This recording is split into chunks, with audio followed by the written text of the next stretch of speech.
Bro మీ question తెలుసా? నేను జ్యోతికి చిన్నప్పుడు చెట్టానుక ఆడేము పాడేము తిరగం.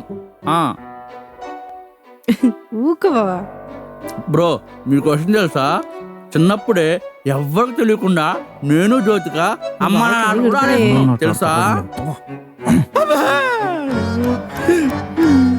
ఏమైంది బావా?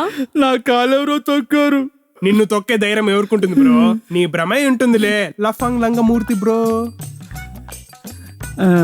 అయితే ఓకే. అవును జ్యోతి, నేను ఇప్పుడు ఎక్కడ పనుకోవాలి? ఇంకెక్కడ పడుకుంటావు? ఆయన రూమ్ లో.